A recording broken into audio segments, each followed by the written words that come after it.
রাগের মাথায় আপনি সন্তানকে বললেন তুই মর, ফেরেশতারা বলল আমিন।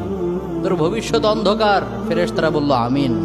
রেগে মেগে আপনি আপনার মেয়েকে বললেন জীবনেও তোর কপালে স্বামীর ভাত জুটবে না, ফেরেশতারা আবারও বলল আমিন। আচ্ছা, আপনি না সেই ব্যক্তি যে তার নিজের জীবনের চাইতেও সন্তানকে বেশি ভালোবাসেন?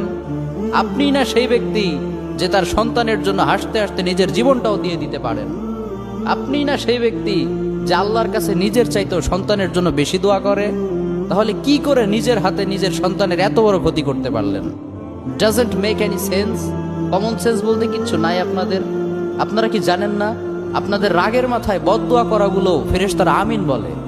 দাওয়াতুল ওয়ালিদ আলা ওয়ালাদি, বাবা মা তার সন্তানের জন্য যেই দোয়া করে সেটা ভালো হোক কিংবা বদদোয়া হোক, আল্লাহ সেটাই কবুল করে নেয়।